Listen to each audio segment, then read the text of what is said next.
আমাকে ক্ষমা করে দিও দীপা, আমি কথাটা না বলে থাকতে পারিনি। আসলে অর্জুন এমনভাবে বলছিল, তোমাদের জন্য এত চিন্তা করছিল যে আমি।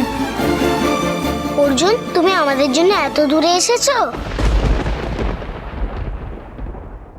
আসলে তো হতোই মা, তোমাদের ছাড়া অর্জুন থাকবে কি করে শুনি। আমি এটাও জানি যে তোমরাও আমাকে খুব মিস করেছো। আর তোমরা একটা কথা জেনে রেখো, অর্জুন তোমাদের জন্য সব কিছু করতে পারে।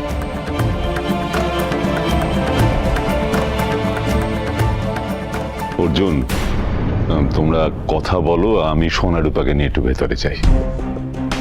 আয় মা।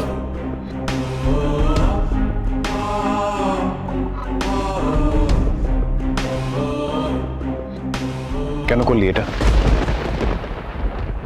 আমি কি দোষ করেছি? দীপা প্লিজ বল, কি করেছি আমি? আমি তোমাকে বিয়ে করতে পারবো না অর্জুনদা।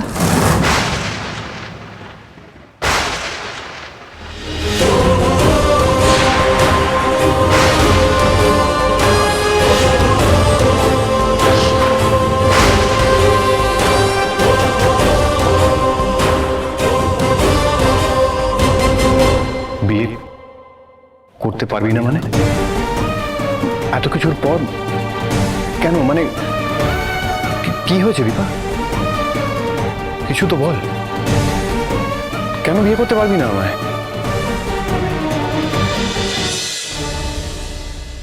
দীপা, তোর মনে যাই থাকুক না কেন, তোর যাই মনে হোক, তুই আমাকে কারণটা প্লিজ বল। আমার এটুকুই বলার ছিল তোমায়। দীপা, আমার মনে হয় এই উত্তরটুকু আমি তোর থেকে ডিজার্ভ করি। তোমার মনে হতে পারে অর্জুন আমি এক কথা কেন বলছি। আমি বারবার এটা ভাবি যে আমাকে বিয়ে করলে তুমি কি পাবে। তুমি নিজের সবটুকু উজাড় করে দিলেও 1% তুমি আমার কাছ থেকে ফেরত পাবে না। এত হিসেব করে সম্পর্ক তৈরি হয় দীপা? আমি তো কখনো করিনি। যে পিছুটানগুলো আছে সেগুলো তুমি চাইলেও কি অস্বীকার করতে পারবে? আমার 2 মেয়ে, তাদের বাবা, আমি চাইলেও মুক্ত হতে পারছি না অর্জুনদা। কিন্তু এসব নিয়ে তো কথা হয়ে গেছিল দীপা, হঠাৎ করে তোর কি হলো? তুই সবকিছু ছেড়ে এরকম একটা ডিসিশন নিয়ে এত দূরে চলে এলি। তুমি যে উত্তর চেয়েছিলে আমি দিয়েছি।